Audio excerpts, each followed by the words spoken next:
Shiko, çfarë amshor. Është i mrekullueshëm. O, çmrekulli. Pano, mirëmëngjes, njëherë bëjmë prezantimin e të prezantimin. Jemi këtu me Pano Sokon, e njihni të gjithë. Mirëmëngjes Pano. Eksperti më i njohur i ekonomisë në vend. Paktën më i njohur, më i mirë nuk e di, po besoj se për sa kohë është bërë më i njohuri, po jetë ndër më të mirët. Që mos mirëmëngjes, si të gjene Hana sot? Me brull të ri, sepse ka shumë punë për të bërë, kështu që s'kemi kohë as për të... Privat dhe ti o burra, më na morin qaf privat o burra. Nuk në do në shteti. Po pse s'të do shteti ty? S'të do në shteti, kandidova për deputet, nuk fitova. Kandidova për këshill bashkiak, nuk fitova, kështu që thash okej. Sepse... Por pse mendon se nuk të do shteti ty? Jo, ka një fenomen që unë e kam hasur shumë shpejt. Kam vëre që në shtet, përveç atyre që janë profesionistë, zakonisht kandidojnë të gjithë ata, ose më saktë penetrojnë të gjithë ata që kanë dështuar në tregun privat. Pra, shteti Pase janë për një gjë më të madhe Pano. Shikohet kështu si... Edhe gjë e madhe që mund të jetë është paraja, vëlla, paraja. Po si e shpjegon, si mundet dikush që dështon në privat të jetë në gjendje që të punojnë sepse duket si shansi i fundit. Dhe shteti ka disa kritere të cilat shkojnë pak përtej aftësisë profesionale, më tepër te morali, ke parasysh, do të thotë, për të futur shtet duhet të jesh i devotshëm politikisht, duhet të jesh lëpirës. Lejohet kjo ta thuash? Po, mund ta thuash, po nëse e thua me etik, domethënë. Me etik, me lëpirës. Kështu që normalisht këta njerëz, cilët natyrisht në tregun privat nuk çan dot aty. Se tregu privat do shok do të jesh i aftë. Po je i aftë dhe prodhon para. Në formën tënde normalisht ose nuk e jaft, kaq e thjeshtë është. Dhe normalisht ata tipat që s'janë të aftë zakonisht, kanë këto cilësitë të tjera. Nëse unë uroj një ditë Pano dhe Mateo që shteti realisht të bëhet duhet të jetë kompetitiv shteti, sepse ky është problemi. Pra shteti duhet të jetë kompetitiv. Pra shteti duhet të jetë kompetitiv për të marrë atë të mirë, për të marrë njeriu e mirë. Po sot, siç jemi sot, shteti është pak kompetitiv në këtë pikë dhe natyrisht është edhe hermetik i mbyllur, ka mbyll derën ata, thonë. Pra, nuk është vetëm kollaj që të futen vetëm nga krau tjetër, vetëm ata që duhet. Por gjasat janë që privati bëhet si shteti. Ka filluar sa shenja. Inshallah jo. Ka filluar sa shenja. Mirë, flasim për temën Mateo se ishte atëherë çfarë po ndodh me çmimin e naftës? Situata është është dim se do të lëviz shumë me makina. Të dhëm. Ideja domethënë është që është relativizim kur thuhet që shiko, me situatën që është në botë, duhet ta kuptojmë të gjithë që normale që do rritet edhe çmimi i naftës. Shiko, nuk është relativizim? Dgjoj, kur e themi këtë? Të jem pak, do të jem shumë konkret. Shiko, si funksionon çmimi i naftës? Natyrisht që kur ka kriza në botë, rritet çmimi i naftës. Problemi është kur rritet çmimi i naftës. Pra, ku diun, do të rritet në momentin që u nis raketa nga, Tel Avivit shkojnë në Tiranë, sepse kjo ka ndodhur në Shqipëri. Pra në Shqipëri çmimi i naftës u nisur mirë raketa. Pra pa u nisur mirë raketat e Tel Avivit në Tiranë, këtu rrit çmimi i naftës. Tani çmimi i nafta është i mall i zakonshëm. Do të thonë që funksionon të jetën ligjësi ekonomie, siç funksionojnë gjithë mallet e tjerë. Pra, domethënë, ke inventar brenda në magazin, merr nga ky inventari, ke i kosto që me cilin e ke bler, ke i çmim me cilin e ke bler këtë inventar në magazin, e merr, e nxjerr, e shet me çmim me normale fitimi etj, më kupton? Pra, kështu funksionon nafta. Në momentin që ne flasim, edhe sot që flasim, ne jemi brenda asaj që quhet rezerva strategjike. Çfarë ndodh në Shqipëri? Ndjes, rezerva strategjike është 60 apo 90 ditë? 90 ditë. Okej. Çfarë ndodh? Ne kemi marrë parasysh që shiko, në botë do ketë kriza her pas here, sepse kemi kaluar paktën 2 kriza për 3 vjet. Po kam përshtypjen se kemi ishte Ukraina, bravo. 2022 ishte Ukraina, në 2026 erdhi lufta në Irak, në Iran. Kështu që ideja është ne kemi krijuar një farë rezervë strategjike. Po çfarë është rezerva strategjike? Janë sasi nafte. Po. Të cilat zëvendësohen, pra është aty, qëndron aty, 90 ditë, duhet 90 ditë konsum mesatar që shkon diku tek 200.000 tonë. Okej. Me parafërsi që qëndron aty dhe del dhe shitet ajo, se nafta s'mund të qëndroj stok, Dhe ndërkohë edhe blihet dhe plotësohet rezerva gjatë kohës, pra shit, pra nga një krah del, nga një krah tjetër futet dhe qëndron aty, ty do kesh inventar 90 ditë. Po. Tani, nafta që kemi sot, që po shesim sot, nuk është bler dje. Absolutisht. Nafta që marrim sot, për shkak se është rezervë strategjike, është 90 ditë, është bler në dhjetor. Po. Është bler në janar. Më kupton? Ajo që po shesim sot. Po. Tani, po të shkojmë në dhjetor dhe në janar, çmimi i naftës, në blerje po flasim, ai quhet bursa që themi ne, placi, që themi ne, ka qenë sa gjysma e kësaj që është sot. Çfarë do të thotë që ja po ta bëj një llogari thjesht, ka qenë diku te me 500 lekë litri. Vjetra, ha? Na falin qytetar, nuk flas vetëm 500 lekë vjetra tek si thua tek litri. Blerja ka qenë 500 lekë vjetra. Më kupton? Ka ardhur në Shqipëri, i futi dhe taksat, shkon 1700 lekë. Më kupton? Po, tani 175. Tani kjo naftë është e njëjta naftë që kemi shitë edhe para 3 javësh se të fillon të lufta. Është e njëjta naftë. Pse u rit çmimi tani? Se këtu është problemi. Mos ndoshta këto tani mundohen që ti paraprim pak dhe thot po e rrisim shpejt në çmimin, por që ideja është ta ulim dhe shpejt. Që ajo ha diskutim.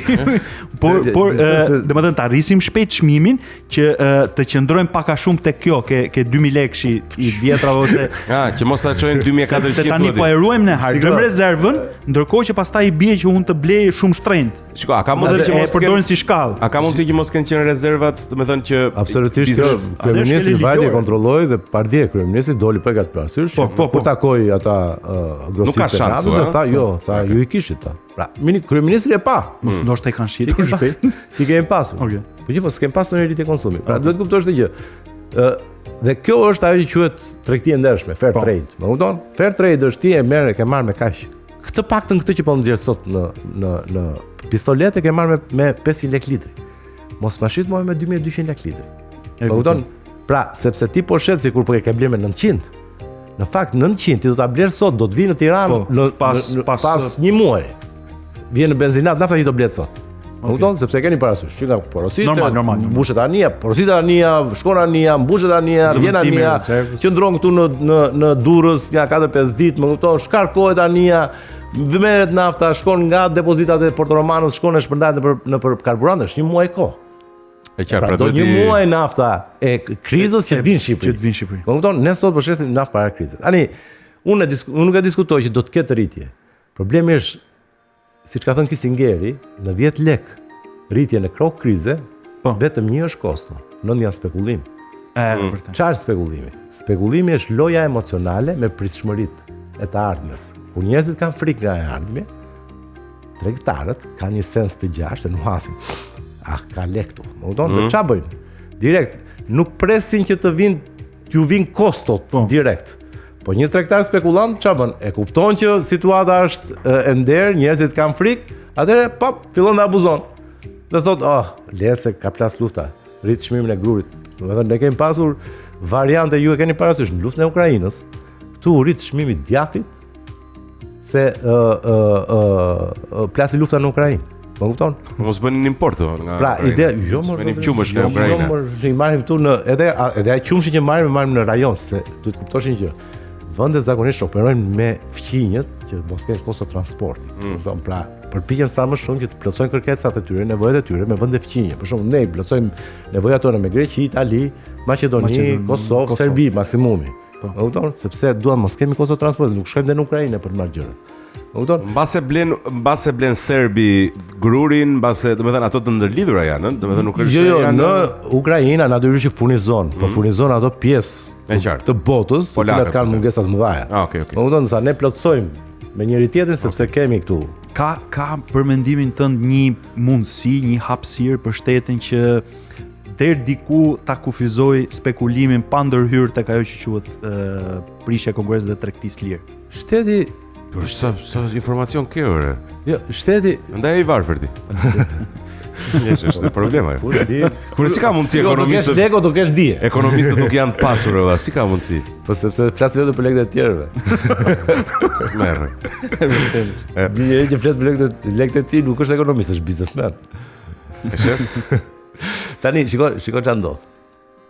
Natyrisht shteti i ka të gjitha mundësitë për të abuzuar, për të ndaluar spekullimin. Po problemi që kemi ne këtu në Shqipëri, 100% kam përshtypjen se ndalon dot. Duhet të më beso, dhe 100%.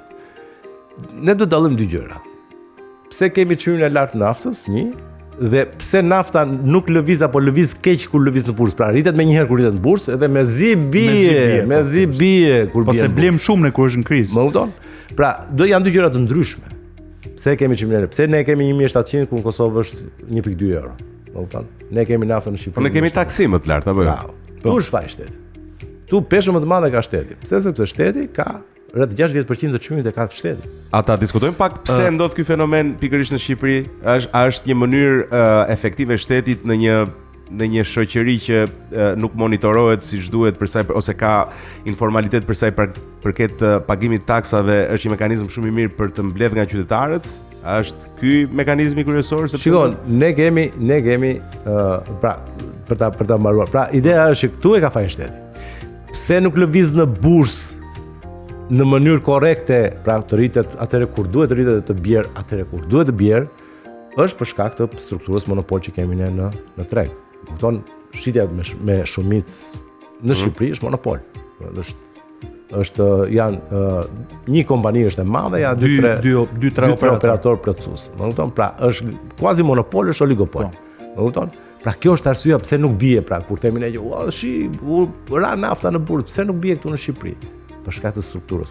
Por pse kemi ne të mëdha, pse kemi ne 1700 dhe Kosova ka 1.2 euro apo Maqedonia 1.2 euro? Sepse kemi shumë taksa. Tani, pse kemi shumë taksa? Spekullimi na ka çuar gjatë gjithë kohës, spekulimi politik në këtë rast, na ka çuar gjatë gjithë kohës që ne na kanë bindur që shiko, ne kemi taksën e qarkullimit, e kemi te nafta, sepse ne kemi vendosim te nafta, ndërkohë që bota ka vendosur te makina të tjera. Ky është gënjeshtër pas. Ne kemi taks regjistrimit e makinat, siç ka dhe gjithë bota. Dhe natyrisht që të gjithë dëmin që shkaktoj unë dhe ti e kushdo që ka makinë e paguajmë çdo vit. E paguaj çdo vit. Po, në bazë të vjetërsisë makinës. Po, në bazë vjetërsisë makinës, kushteve cilësore, kushteve teknike që ka makina etj. Pra shkoj dhe e paguaj. Çfarë paguaj unë të taksa regjistrimit? Dëmin që i kam shkaktuar shoqërisë me makinën time që kam ecur. I kam prit ca rrugë, kam dëmtuar ca rrugë, atëherë këtë dëm gjithsesi duhet ta paguaj, më kupton? Dhe ne shkojmë e paguajmë te taksa e regjistrimit. Pra, ti po thua që është taksimi dyfish për të njëjtën gjë. Po. Dhe nuk është vetëm këtu. Përveç saj ne kemi taksën e qarkullimit që e blejmë te nafta. Tani ky është nonsens. Nuk ka më taksa tek lënda djegëse, sepse makinat sot nuk kanë vetëm naftë. Makinat sot nuk kanë makina elektrike. Po mirë unë që përdor makinë nafte paguaj taksën e qarkullimit aty. Po ai që ka makinë elektrike. Po ai sedh naftë. Bravo. Ku e paguan taksën e qarkullimit? Se kjo është e pandershme. Pra, ai s'paguan, unë paguaj. Po që të kuptoni, që të jem realist, taksa e qarkullimit s'ka lidhje me qarkullimin. Taksën e qarkullimit e ka vendosur aty sepse kur ti je i paaft për të administruar fiskalisht vendin, është ajo që thonë. As taksa. E fut aty, normal që se naftë do të jeren, po. Bravo, për t'i dalë përballë mungesave dhe gropave që të krijon keq administrimi, se ti si je i aftë mbledhësh lek ose jo si je i aftë. Po në ca raste prandaj kam thënë unë gjithë njerëzit i them pa, no, mos maj makinë nafte vëlla. Merr benzinë shpëton. E po ta mendosh shtrenjtë e kemi, po e kemi të cilësitë mirë naftën në burr. Mashallah. Nuk e di. Mashallah. Një tekën Mercedes. Po. E do makina. E do makina. Absolutisht. Okej. Një nga masat që është marrë është edhe ulja aksizë. Kam përshtypjen që nuk është marrë akoma. Jo, nuk është akoma. Por është thënë se do merr. Diskutuar. Serbia më duket kishte thënë për 60% të zëvendjes të aksizës. Po. Si duket ty si mas kjo që po diskutohet? Është me hile. Pse? Ku është? Ku fle lepëri? Lepëri flet me kasollë zakonisht, po. Po lepëri jon, lepëri jon ku flet. Çfarë ndodh kur rritet çmimi? Që ta kuptojnë gjithë. Ju mendoni se shteti dëshpërohet kur rritet çmimi? Ja, gëzohet. Pse? TVSH-ja është një taksë llogaritet mbi çmim. Sa më shumë rritet çmimi, aq më shumë lek merr dhe shteti. Pra, nëse çmimi sot ne na është rritur me 44 lek, pra ka qenë 173 mesatari, sot është 217, janë 44 lek që është rritur çmimi. 7.1 lek të këtyre, 7.2 lek të këto i ka marrë shteti nga këto 44. Pra, ne na ka rritur 37 lek privati. Ço flet? 37 lek privati. 7 lek. Dhe 7 lek i ka marrë shteti. Pra, shteti është kontributor aty te rritja e çmimit. Po tash çik do marr. Kur rriten çmimet shteti gëzon. Se merr më shumë TVSH. Tani çfarë bën? Çef. Pasi kemi paguajtur ne TVSH-n, këtë 7 lekshi, vjen tani dhe thotë do zbres akcizën me 20%. E dini sa është 20% i akcizës? 7 lek. Ato që xha fitoi. Jo, ato që xhaja kemi paguar. Po, ato që xha 7 lekë. Po ju bëjnë nder me lekët e tua. Më kupton, e ke parasysh se Po mund dhe mos ta bën dorë. Po Mund dhe mos ta bën. Ti merr. ja ku është nderi. Po bravo. Pra, ne sot kemi qeveri që thotë, shiko, unë jam kaq shumë e kujdesshëm për ju sa që unë po refuzoj që të fitoj. Se qytetari të gjitha ato 44 lekët i kemi nxjerrë ne nga xhepi. Se qytetari po shkon grop. Po zhytet edhe me naftën që shkon 2200 lekë, s'ka rëndësi. Ajo quhen sakrificë faktin që nuk po fiton më shumë. Ë? E ke parasysh, pra, unë s'po fitoj më shumë, kështu që ju lutem më respektoni për këtë. Shkosh në një moment shumë i mirë që njerëzit reagojnë mendoj panot, të tipit nuk ka nevojë të përdoret makina për çdo gjë, jo të shkosh deri te cepi pallatit, shkosh deri te furra e bukës me makinë. Shiko, këto janë më dëgjoj mua. Asnjë nuk i bën. Po pisha ka morë. Se ka dëgjuar këtë retorikën sepse këta ndërtuan që në 2022 kur filloi kriza. Po. Asnjëri nuk përdor makinën domethënë mundohet ta shmangi sa më shumë vjet e mund. Është vërtet. Mateo ka një propozim financiar që është mendoj genial, nuk është ekonomist, por si ekonomist mendon. Shqiptari tha nuk ka rëndësi sa çmimi i naftës, mjafton të jevi 10.000 lekë makinës. Thjesht do bësh më pak. Ajo është 10.000 lekë do edhe, do vazhdosh me tëndën. Ti vetë do të vi 10.000 lekë çdo 2 ditë tani se. Ore, kur ja dhash makinën një familjari, domethënë edhe pse çai kishte humbur, i kishte humbur 20.000 lekë, tash më ka prish makinën se fika ajo drita verdh. S'u normal që kemë ditë. Mendoj se është normale. Okej, çka kanë? Pano, shiko, në këtë shtet që me sa po kuptoj, në fakt me sa po kuptoj ti, mjaft kritik këtu e shumë kohë për sa i përket mos funksionimit të shumë gjërave. Në këtë shtet ti ke qenë pjesë e një partie të vogël që premtoi dhe pretendoi se do arrinte të kishte një rezultat dhe rezultati nuk ishte në pritshmëritë që u fol. Çfarë ndodh? Pse nuk funksionojnë këto partitë e reja?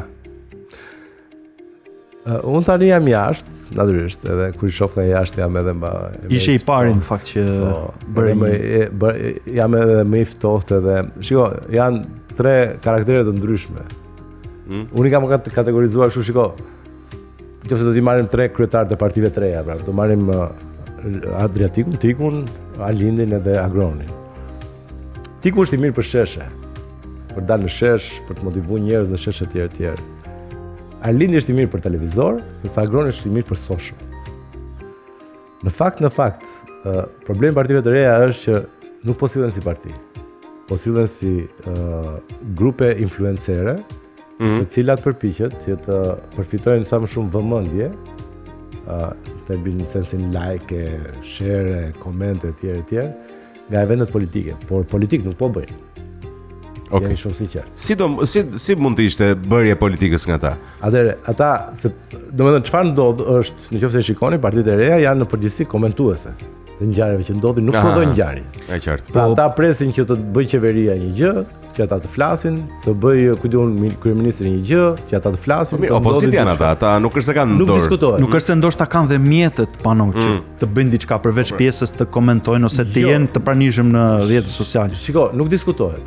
Pra, çështja e themi kundërshtisë politike është gjëja, domethënë është buka e përditshme që duhet të bëjë parti politike. Kur është në opozitë.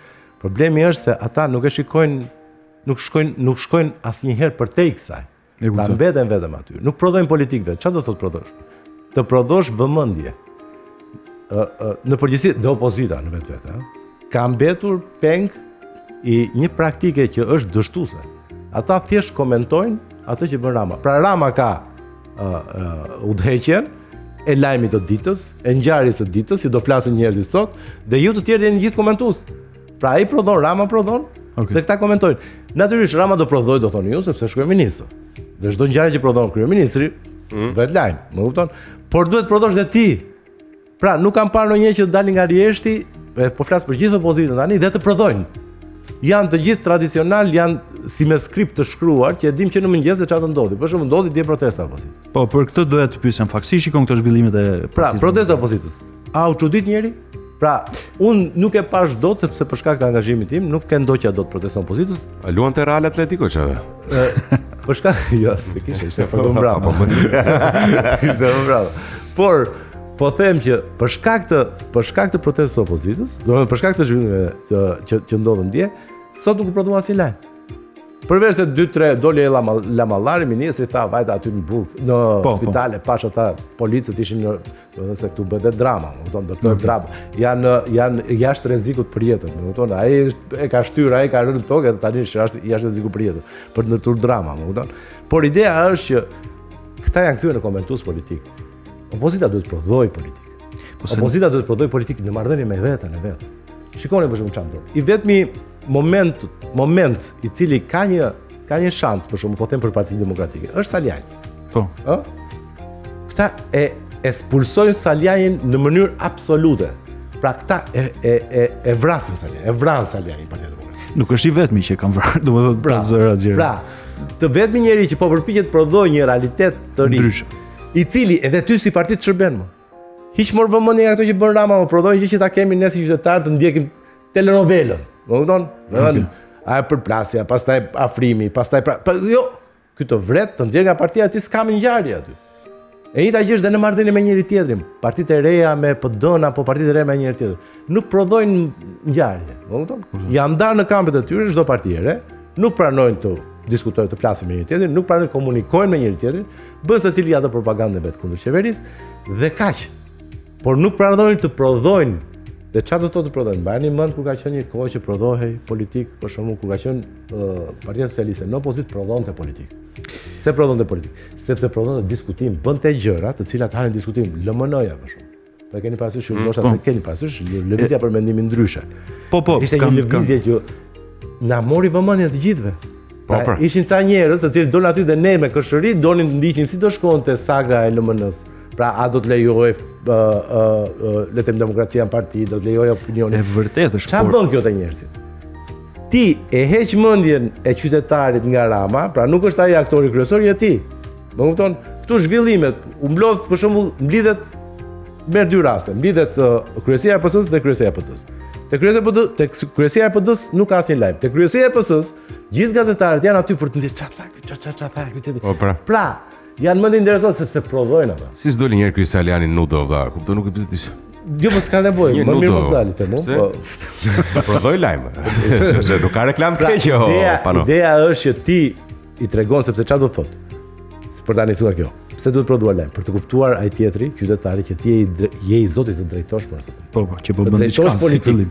Jo thjesht të komentosh politik. Mi shko, ti që je ekonomist ekspert, a mendon se qëndrimi të njëjtën parti për një kohë të gjatë ka një efekt negativ në aspektin ekonomik të një vendi, apo mendon se nëse do kishim një rotacion politik pak a shumë do ishim po një lloj në të njëjtat kushte? Këtu duhet rotacioni për një arsye të vetme. Ne jemi një vend shumë i prirur ndaj autokracisë. E kemi treguar në histori.